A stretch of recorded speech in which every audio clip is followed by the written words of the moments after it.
எல்லாருக்கும் நமஸ்காரம். இன்னைக்கு மகாபாரதம் எபிசோட் 56. இப்போ அதெல்லாம் நம்ம பாஞ்சாலி பிறந்தது, தர்மரோட பிறவி முற்பிறவி என்னன்றதெல்லாம் பார்த்தோம். இந்த நேரத்தில் வனவாசத்தில் அந்த வனவாசத்தில் இருக்கும்போது காப்பியகவனத்தில் இருக்கும்போது வியாசர் ஒரு நாள் வர்றார்.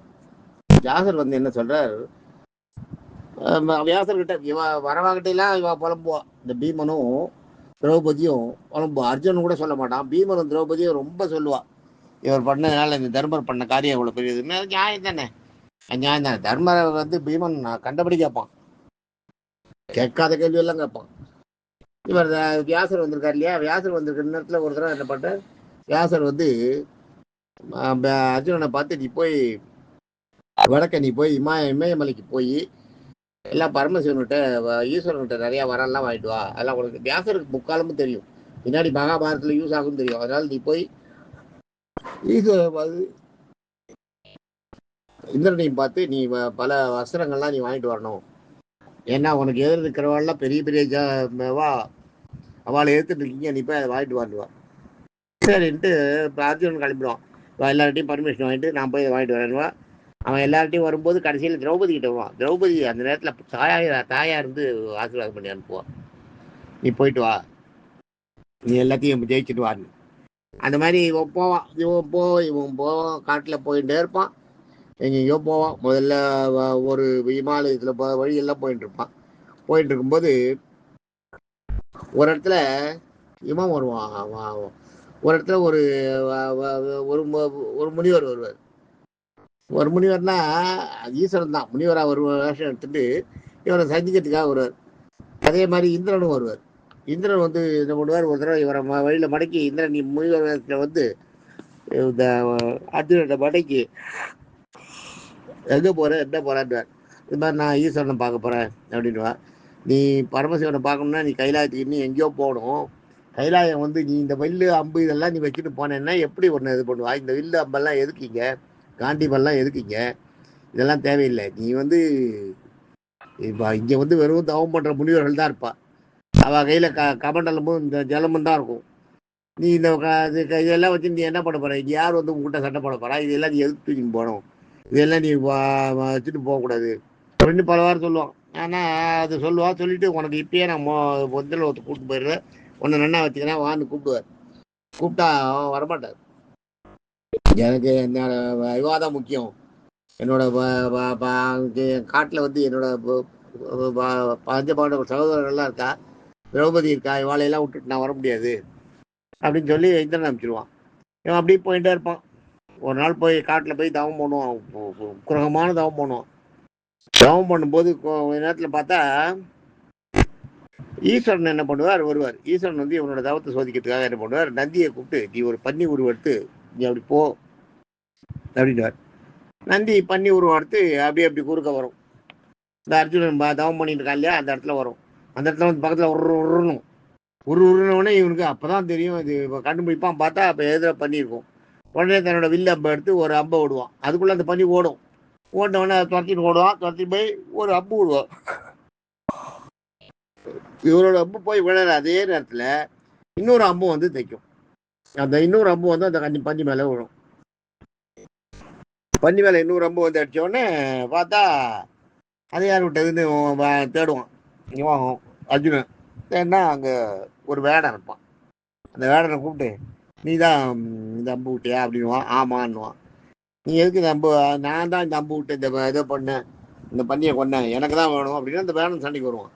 இவன் கேட்கவே மாட்டான். கேட்காதப்ப கூட இவனை சும்மாவாலும் அவனை நோண்டி விடுறது. நோண்டி விட்டு எனக்கு தான் எதுதான் இந்த பண்ணி ஞாபகம் வச்சுக்கணுவான். அப்போ இவனுக்கு வந்து என்ன இது, நம்ம அடிச்சு கொன்னோம், நம்ம அம்பு விட்டோம், நம்ம காண்டிபத்திலிருந்து போன அம்பளை தான் அது செத்துது. இவன் அவனும் ஒரு அம்பை விட்டு அந்த அம்பளை தான் செத்துதுன்றான். இவன் எந்த இது நீ என்ன பண்ணிக்கோ, இதெல்லாம் முடியாது, இந்த பண்ணி என்னதான்றான், இது எப்படி இது. அவன் என்கிட்ட வந்து நீ பண்ணி எனக்கு வேணும் கொடுத்துரு, நான் சாப்பிட்றதுக்கு வேணும்னு கேட்டால் கூட கொடுத்துடலாம், ஆனால் அவன் பேசுறது சரியில்லையே அப்படின்னு இவனுக்கு ஒரு இது வரும். ஒரு மனசுக்குள்ள வந்து ஒரு வெறுப்பு வரும் அர்ஜுனனுக்கு. அர்ஜுனனுக்கு பண்ண உடனே என்ன பண்ணுவான், அந்த வேடன்கிட்ட இல்லை பண்ணி நான் ஆட்சியதான்னுவான். நீ அடிச்சதுன்னா என்கிட்ட சண்டை போட்டு நீ அதை ஜெயிச்சு எடுத்துன்னு போ அப்படின்னு. இவனை சண்டைக்கு கூப்பிட்டோடனே இவனோட ராஜ வேகம் இவனுக்கு ஆட்டோமேட்டிக்காக இளவரசன் இல்லையா, இளவரசன்றதுனால இவனுக்கு அந்த சண்டைக்கு ஒருத்தன் கூப்பிடும்போது சண்டை போடாமல் இருக்கக்கூடாது, அந்த இடம் வந்துடும். சண்டை போடலாம் போவா. ரெண்டு பேரும் என்ன பண்ணுவான், அடிப்பான் அம்புகளை இது பண்ணி. ரெண்டு பேருக்கும் சண்டை வந்துடுது. சண்டை வந்தோடனே அம்புல சண்டை செய்வார். அம்பை விட்டு அம்பா ஒருத்தருக்கு ஒருத்தர் அம்பு விடுவா. ஒருத்தர் மேலே இருபத்தொரு அம்பு விட்டா அம்பெல்லாம் ஈஸ்வரன் வந்து வாங்கி ஒடிச்சு போட்டுருவார். இவன் விடுற அம்பையெல்லாம் வாங்கி ஒடிச்சே போட்டுருவார் அவர். அது பொண்ணு பார்த்தா அதில் முடியல. உடனே இவன் என்ன பண்ணுவான், இவன்கிட்ட இருக்க அம்பெல்லாம் தீர்ந்து போயிடும். தீர்ந்து போயிட்ட உடனே இந்த வில்லால குத்துவான். இந்த வில்லாலேயே அந்த வேடத்தை குத்துற விட்டு வில்ல எடுத்துன்னு போய் குத்துவான். வில்ல எடுத்துன்னு போய் குத்தும்போது வில்ல பிடிங்கி வச்சுருவார் ஈஸ்வரன். வில்ல பிடிங்கி வச்சினோடனே அப்புறம் இவன் என்ன போடுவான், கையில் இடுப்பில் கொஞ்சம் கத்தி எடுத்துவான். கத்தியால் சண்டை போடுவான். ரொம்ப நாள், இது ஒரு 10-15 நாள் இந்த சண்டை நடக்கும். இந்த கத்தியால் பிடிங்கி கத்தியால் சண்டை போடுவான். கத்தி வேடை ஈஸ்வரன் கத்தியை வாங்கி நிறைய 10 துண்டா உடச்சி தூக்கி போட்டுருவார். உடனே என்ன பண்ணுவான், கத்தி இல்லைன்னொடனே இவனுக்கு ஏன் இப்படி ஆகுதுன்னே யோசனை பண்ணலாம். இது கல்லை எல்லாம் பொறுக்கி அடிக்க ஆரம்பிப்பான். இது நம்ம சாதாரணமாகவே பார்த்துருக்கோம். சண்டையில் வந்து ஒருத்தர் வந்து தோற்று போய் போகிற மாதிரி இருந்துன்னு கீழே கல் எடுத்து அடிப்பா. பார்த்துருக்கீங்களா? எங்கேயுமே பார்க்கலாம். அது கல் கடைசி ஆயுதமாக கல்லை உபயோகப்படுத்த ஆரம்பிப்பான். அது மாதிரி இவன் கல்லை எடுத்து அடிப்பான் ஈஸ்வரன் மேலே. அடித்த உடனே அந்த கல்லெல்லாம் ஒன்றும் பண்ண முடியாது. அப்புறம் வந்து மல்யுத்தம் பண்ணுறதுக்கு வருவான். மல்யுத்தம் பண்ணலான்னுவான். அவருக்கு அந்த அந்த அந்த வேடம் சும்மா இருக்க மாட்டான். என்கிட்ட மல்யுத்தம் பண்ணு நீ அப்படின்னுவான். இதே வேலை இவனை வந்து உசுப்பேத்தி இவனை சண்டை போட வைக்கிறதுக்காக பண்ணுறது ஈஸ்வரன் விளையாட்டுது. சண்டை மல்யுத்தம் போடணுன்னே மல்யுத்தம் போடுவான். ரெண்டு பேரும் மல்யுத்தம் போடும்போது மல்யுத்த புத்தியெல்லாம் தாண்டி இவனை சுத்தமாக கையை காலை கட்டி அப்படியே கட்டி பிடிச்சிட்டுருவார் ஈஸ்வரன். சுத்தமாக அசைக்க முடியாது. இவனா என்னோ பண்ணி பார்ப்பான், இவனால் அசையவே முடியாது. அப்படியே கிடப்பான். அப்படியே பிடிச்சிட்டுருவார் கெட்டியா. என்ன வலிக்கிறதா? ஒன்றும் பண்ண முடியலையா உன்னால? தம்பி என்ன என்கிட்ட வந்து வெளியில் வர முடியாது? என்கிட்ட மல்யுத்தம் பண்ணிட்டு இருக்க, மல்யுத்தம் பண்ணும்போது அப்படியே வந்து மாட்டிக்கிட்ட உள்ள அப்படின்னு கேள்வி பண்ணுவார் பாருங்க. அப்போதான் அந்த ஈஸ்வரனோட உடம்பு அந்த ஸ்பரிசம் பட்ட உடனே இவனுக்கு உடம்பு உள்ள ஒரு ஆனந்தம் உண்டாகும். ஆனந்தம் உண்டான யார் இது? நம்ம காண்டிபத்தை எதிர்த்து காண்டிபத்தை பிடுங்கி என் கையிலேருந்து பிடிங்க வச்சுட்டேன். காண்டிபத்தை தூக்கவே முடியாது யாராலையும். அது எவ்வளோ பெரிய இது, அதையே பிடிங்கி வச்சுருக்காரு இவர் என்ன யார் இது அப்படின்னு. அப்போதான் இவருக்கு ஞானம் உண்டாகும். ஆஹா, ஈஸ்வரனை வேண்டுவான். ஈஸ்வரா இது யார் இது? நான் தேவையில்லாத மாட்டிக்கிட்டேன், ஒரு வேடன்கிட்ட போய் மாட்டிக்கிட்டேனே அப்படின்ட்டு ஈஸ்வரனை வேண்ட உடனே ஈஸ்வரனுக்கு தெரியும் தன்னை வேண்டதை பார்த்துட்டு சிரிச்சுட்டு அப்படியே நான் தான் வந்திருக்கேன் அப்படின்னு உருவத்தை காட்டுவேன். என்ன ஈஸ்வரன்கிட்ட வந்து பணிஞ்சிடறான் இல்லையா, உருவத்தை காமிச்ச உடனே விழுந்து சாஷ்டாங்கமாக வந்து சேவிப்பான். இது மாதிரி என்னை காப்பாற்று, எனக்கு நிறையா வரங்கள்லாம் கொடுக்கணும், நீங்கள் நான் உங்களை நம்பி தான் இங்கே வந்திருக்கேன், உங்களை பார்க்க தான் வந்தேன், ஜலோகத்தில் உங்களை பார்க்க தான் வந்தேன், இங்கே இமாலயத்தில் உங்களை பார்க்கறதுக்கு தான் வந்தேன் ஜெயந்தேன்வார். ஈஸ்வரனும் நான் உங்கள்கிட்ட விளையாடுறதுக்கு தான் இவ்வளவும் பண்ணேன், உனக்கு எல்லா இதுவும் கிடைக்கும் அப்படின்னு சொல்லுவார். ஏன்னா அவர் என்ன சொல்லுவான், அப்போ ஈஸ்வரன் ஈஸ்வரன் கூப்பிடுவார், நீ வா என் கூட வந்துரு, நான் உன்னை கைலாசத்தில் கூட்டு போய் என் கூட பர்மனெண்ட்டாக வச்சுக்கிறேன்னுவார். அப்பையும் என்ன சொல்லுவான், என்னுடைய 5 தம்பிகள்லாம் இருக்கா, என் கூட பிறந்த சகோதரர்கள்லாம் இருக்கா, பாஞ்சாலி இருக்கா, அவளையெல்லாம் என்னால் விட்டுட்டுலாம் வர முடியாது, அவளெல்லாம் என்ன நம்பி தான் இருக்கா, அவளை நான் விட்டுட்டெல்லாம் உங்க கூட வரமாட்டேன் அப்படின்னு சொல்லலாம். சிவனே நேரில் வந்து இத்தனையும் கொடுத்துட்டு சிவனுக்கு அந்த பாசுபதாசத்தையும் கொடுக்குறார். சிவன் இவனுக்கு பாசுபதாசத்தை கொடுத்து இவனை வந்து அனுப்புகிறார். இவன் என்ன பண்ணா, இந்த சிவனால் தீண்டப்பட்ட உடம்பு இல்லையா அர்ஜுன் வந்து எல்லா பாவமும் போயிடுது. பாவமும் போய் 100 பங்கு சிவனால் தீண்டப்பட்டதுனால இந்த போல் 100 பங்கு வலிமை பெற்று பராக்கிரமசாலியாக உடம்பெல்லாம் தேஜஸா அப்படி பொங்கிறது. அதுக்காக தான் அதை பண்ணது, சிவன் பண்ணதே அதுக்காக தான். பண்ண உடனே அப்போ அவருக்கு இதுவாகிடுது. உடனே இந்திரனுக்கு தெரிஞ்சு போகிறது. இந்திரன் ஓடி வரான். இந்திரன் ஓடி வந்து இந்திரனோட பிள்ளை தானே அர்ஜுனன், தன் பிள்ளைய தன்னோட கூட்டின்னு போகிறான். தன்னோட இதுக்கு மறுபடியும் இந்திரலோகத்தை கூட்டின்னு போய் அவனுக்கு எல்லா சுசூஷியும் பண்ணி பணிவிடையெல்லாம் பண்ணி அனுப்பிடுறான். அனுப்பி அவனை இது பண்ணுறான். எல்லாம் இந்திரனை எல்லாம் அர்ஜுனனை வந்து பாராட்டி அவனுக்கு எல்லாம் இது பண்ணி அவனை நிறையா அவனை சந்தோஷப்படுத்தி அங்கே இந்திரலோகத்தில் எல்லாம் பண்ணி வச்சுட்டு இருக்கான். இந்திரலோகத்தில் இந்திரனை நீ என் கூடயே இருந்துருன்னுவான். எனக்கு ஆள்றதுக்கு ஆள் வேணும், நீ கூடயே என் கூடயே இருன்னுவான். ஆனால் இவன் அர்ஜுனன் ஒத்துக்க மாட்டான். அப்பயும் இவன் வந்து என்னென்னா மறுபடியும் இந்திரன்கிட்ட சொல்லுவான், முதல்ல நான் உனக்கு சொன்னேன், இப்பயும் சொல்கிறேன், என்னோட சகோதரர்கள்லாம் இருக்கா, என்னோட பாஞ்சாலி இருக்கா, அவளையெல்லாம் நான் விட்டெல்லாம் வர முடியாது, நான் அப்படியெல்லாம் வரமாட்டேன், அவகிட்ட நான் போய் சேரணும் அப்படின்ட்டுவார். அந்த இவருக்கு வந்து மோட்சம் கிடைச்சதே வேண்டான்னுவான் அர்ஜுனன். நான் அவளுக்கு என்ன நம்பி தான் இருக்கா, நான் அவளை விட்டு போக மாட்டேன். பீமன் பிரதிஜை எடுத்ததெல்லாம் சொல்லுவான். பீமன் வந்து இது மாதிரி பிரதிஜை எடுத்திருக்கான், துரியோதனோட தொடையை உடைப்பான்னு, அதெல்லாம் இருக்குது. அந்த இதெல்லாம் நான் நிறைவேற்றணும், அவள் என்ன நம்பி தான் எல்லாம் பண்ணியிருக்கா, அவளை நான் விட்டு வரமாட்டேன்னு சொல்லி போயிடுவார்.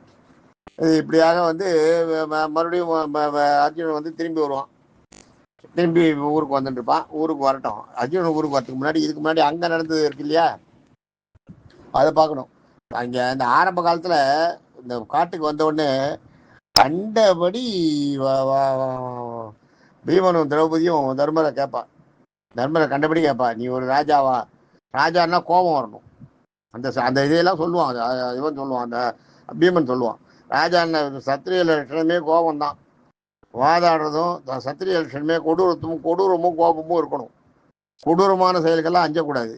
அதெல்லாம் நீ வந்து பிராமணன் மாதிரி நீ வந்து பொறுமையாக இருக்க, பொறுமைன்னு பிராமணன் மாதிரி பொறுமையாகவே இருக்க. நீ பிராமணனா? நீ வந்து உனக்கு கொஞ்சம் கொஞ்சமாக நீ பிராமண புத்தி உனக்கு வந்துட்டு இருக்கு. உனக்கு வந்து இது போயிடுது, உன்னுடைய சத்திய புத்தி போயிடுது. யாரையும் அடிக்கணும், எதிர்க்கு நேரம் சந்திக்கணும், சண்டை போடணுன்ற எண்ணம்லாம் இல்லை. நீ சத்தியனுக்கே நீ ஒரு அவமானம், சத்தியனுக்கே நீ ஒரு அவமான சின்னம். ஏன்னா அவன் அந்த பாஞ்சாலியை இது வச்சு ஆடினது, பாஞ்சாலி வந்து துயிரியப்பட்டது, இதெல்லாம் வந்து பீமனால் சகிக்கவே முடியாது. மற்றவாளுக்கும் தெரியறது, அவளுக்கும் இருக்கு, அவள் மனசுக்குள்ள வச்சிருக்கா. ஆனால் பீமன் வந்து அப்பப்போ அடுத்து பீமர் வந்து யுதிஷ்டருக்கு அடுத்தது பீமன் தானே, அதனால பீமன் மட்டும் யுதிஷ்டரை எதிர்த்து கேட்பான். இதெல்லாம் ஏவா நீ ஒரு உடனே படையெடுத்து போய் துரியோதனை கொண்டு நாட்டை எடுத்துன்னு வரணும், அதுதான் நீ உன்னோட இதுவாக இருக்கணும், ஸ்டாண்டாக இருக்கணும். நீ வந்து அவங்ககிட்ட நான் ஒத்துக்கிட்டேன், நான் வாக்கு கொடுத்துட்டேன், வாக்கு காப்பாற்றுறதுன்றதெல்லாம் ராஜாவுக்கு கிடையாது. அதெல்லாம் உன்னோட சத்திரிய குலத்துக்கு உனக்கு வந்து பொறுமை எப்போதான் பொறுத்துட்டு இருக்கிறதுனால உனக்கு வந்து நீ வந்து பிராமணனோட தன்மையை அடைஞ்சிட்ட, உன்னோட சத்திய குணமே போயிடுது அப்படின்னு சொல்லுவான். பயங்கரமா கெட்ட என்ன இருக்க திருதராஷ்டிரனோட பிள்ளைகள்லாம் வந்து உன்னை வந்து சத்திரியன், நீ ஒரு சத்திரியன், கெட்ட எண்ணம் உள்ள எண்ணம் ஒரு திருதராஷ்டிரனோட பிள்ளைகள் உன்னை சீட்டுறாங்க, அவங்க இருக்காங்கன்னு தெரிஞ்சா நீ சும்மா விடலாமா? உடனே அவனை வந்து சண்டை பண்ணுன்றது வேண்டியா? சத்தியனுக்கு தேவையான கொடூரமும் கோபமும் கிட்ட இருக்கா? அது இல்லவே இல்லையே. நான் போய் சண்டை போடுறேன், நீ வராட்டா பரவாயில்ல, நான் போய் துரியோதனகிட்ட சண்டை போட்டு எனக்கு தோல்வியே கிடைச்சாலும் நான் வந்து ஒரு நாட்டை நல்ல வழிபடுத்துறதுக்காக நான் செய்கிறேன், அதுக்காக நான் என்னை கொல்றேன், நான் என்னை பாய்ச்சிக்கிறேன், பரவாயில்ல, எனக்கு நரகமே கிடைச்சா கூட பரவாயில்ல, அதை நான் சொர்க்கமாக ஏற்றுக்கிறேன் அப்படின்னுவோம். அதுவும் இப்போ ஆட்சியில் நல்ல ஆட்சி அமையணுன்றதுக்காக உயிரை விடுறது, அதுவும் சுகமேனுவோம். என்னைய மலைப்பாம்பு மாதிரி படுத்துட்டு இருக்காது, எதை பற்றியுமே கவனிக்க மாட்டேன். நீ கண்டபடி கேட்பான் தருமரை, மலைப்பாம்பு இறைய தின்னுட்டு அப்படியே படுத்துட்டு இருக்கோம் இல்லையா, அது மாதிரி நீ வந்து அந்த இதுவே இல்லை உனக்கு மனசுல, நீ பாட்டுக்கு அப்படியே படுத்துட்டு இருக்க அப்படின்னா. அந்த மாதிரி வனவாசம் முடிஞ்சாலும் அஞ்ஞான வாசத்துல நம்மள எப்படியும் கண்டுபிடிச்சிருவான். அஞ்ஞான வாசத்துல இவனால கண்டுபிடிக்க முடியாது நம்மள.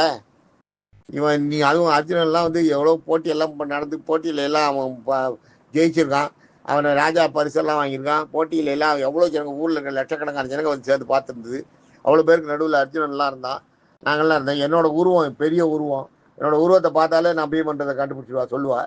இந்த மாதிரி சூழ்நிலையில் வந்து நாங்கள்லாம் எங்கே அஞ்ஞான வாசம் அவள் கண்ணில் படாத இருக்க முடியுமா? இல்லை, நம்மளுக்கு இந்த 12 வருஷம் வனவாசம் முடிஞ்ச உடனே நம்ம போன உடனே என்ன பண்ணுவோம், அஞ்ஞான வாசல் நம்ம எந்த ஊரில் இருக்கோன்றதை ஆளை விட்டு தேடுவோம். துரியோதனை ஃபுல்லாக தேடி கண்டுபிடிச்சிடுவான், நம்ம எங்கே இருக்கோன்றதை கண்டுபிடிச்ச உடனே மறுபடியும் நம்மளை கூட்டு வந்து அவனை கண்டுபிடிச்சா நீ மறுபடியும் 12 வருஷம் காட்டுக்கு போடணுவான். இது என்ன, இதே வேலையா நமக்கு சரியா இருக்குமா? இது மறுபடியும் அஞ்ஞான வாசம் வரும், அஞ்ஞான வாசத்தில் நம்மளை கண்டுபிடிச்சிடுவான். அவன் வந்து 13வது வருஷம் அவன் வேலையை நம்மளை தேடுறது தான். இதை பண்ணுவானா இல்லையா? ஒரு சத்திரியன் அவனோட ஆட்சியை காப்பாற்றிக்கிறதுக்கு அவன் பண்ணுவானா இல்லையா? அவன் வந்து தேடுவான். அவன் தேடினானா நம்ம மாட்டாமல் இருக்க முடியுமா? நம்ம எல்லாருமே பிரபலமானவங்க, நம்ம பாண்டவர்கள்ன்றது எல்லாருக்கும் தெரியும். அவள் பாண்டவர்களோட பார்த்த உடனே கண்டுபிடிக்க மாட்டாளா? இதெல்லாம் இது ரொம்ப எவ்வளோ ஈஸியாக கண்டுபிடிச்சிடுவாங்க. நமக்கு விமோசனமே கிடையாது. உன்னோட வாக்கு கொடுத்துட்டே நீ சொல்கிறதுனால நான் இதுக்கே கெட்டு போகிறது, நம்ம சத்திரிய வம்சத்துக்கே இழுக்கு நீ அப்படின்னு திட்டுவான். சத்திரிய வம்சத்துக்கே நீ ஒரு சாபத்தை எடு மாதிரி வந்து பிறந்திருக்க, நீ இது மாதிரி பண்ணிட்ட அப்படின்னு அண்ணனை திட்டுவாங்க தர்மன். பாஞ்சாலியா, தர்மரும் பூரிசவசும் பீஷ்மரும் இவெல்லாம் எனக்கு வந்து இந்த கர்ணனையும் துரியோதனனையும் துச்சாதனையும் கொல்லணும், அவனை நினைச்சாலே எனக்கு அழுக வருதுன்னு அழுவா. அவங்களால எனக்கு எவ்வளோ பெரிய அவமானம் வந்தது, அந்த அவமானத்தை நான் எப்படி துடைப்பேன், எனக்கு யார் அதெல்லாம் துடைக்கிறதுக்கு பண்ண போறான்னு சொல்லி சொல்லி அழுவா. அழகாக பீமனுக்கு ஆத்திரமாகவும் உடனே தர்மர்கிட்ட அவரோட இதை வேகத்தை காட்டுவான்.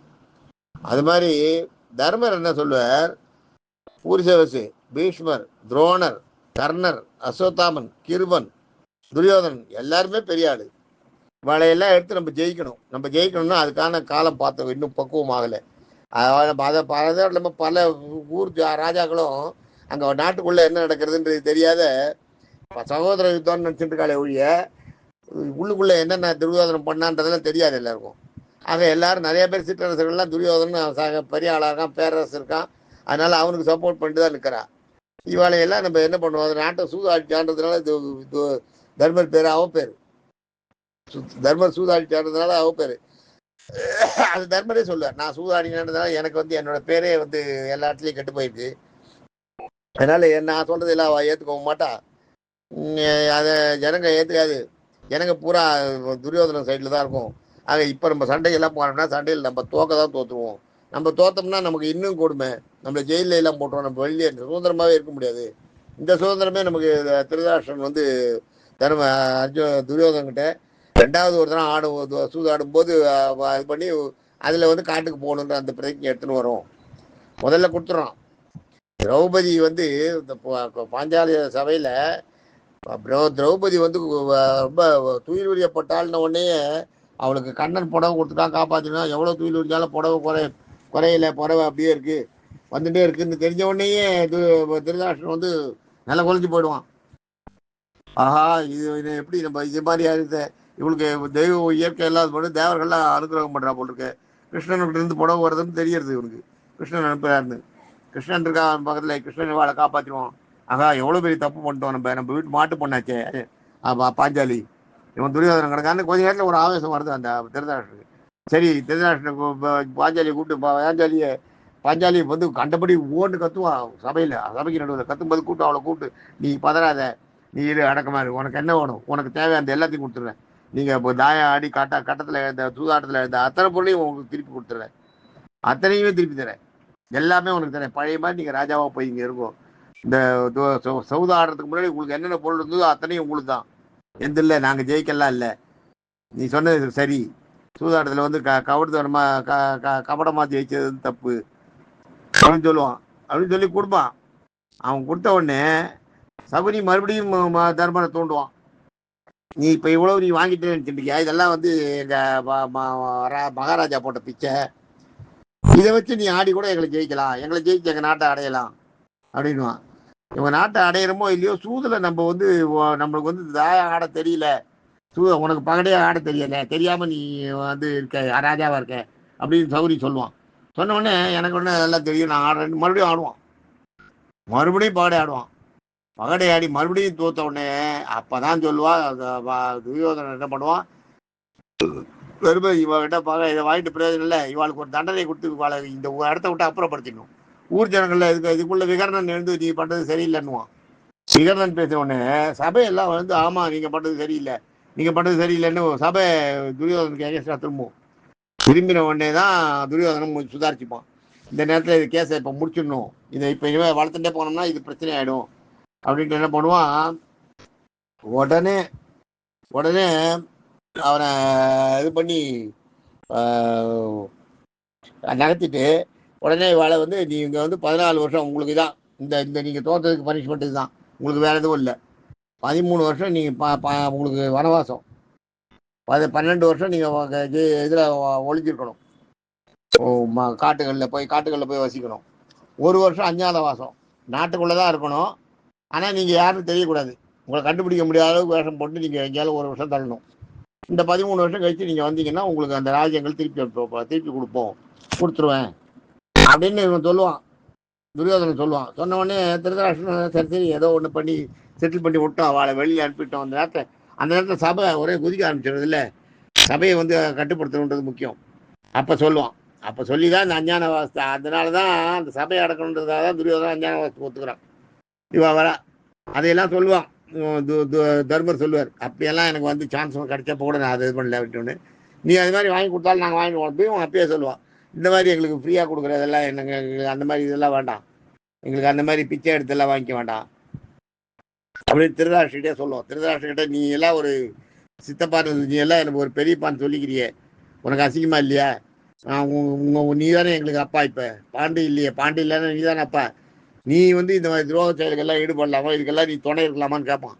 கேட்கும்போது தான் திருதராஷ்டிரன் வந்து அலறிடுவான். நான் இல்லை, நான் துணை இல்லை, நான் துணை இல்லை, நான் உங்களுக்கு துணையாக தான் இருக்கேன், நான் உங்களுக்கு என்ன வேணுமோ சொல்லுங்க பண்ணுறேன்னு சொல்லுவான். எல்லாம் பண்ணுவான். ஆக இது இப்படி இருக்கு. இந்த நிலைமையில வந்து இவன் கண்டபடி திட்டுவா, அர்ஜுனன் திரும்பி வந்துடுவான். இதோட இன்னைக்கு இது முடியட்டும், எபிசோடு முடியட்டும். நாளைக்கு பலராமரும் கிருஷ்ணரும் வரா இவரை பார்க்கறதுக்கு, இவரை பஞ்சபாண்டவனை பார்க்கறதுக்கு. அந்த கதையை பார்ப்போம். தேங்க்யூ.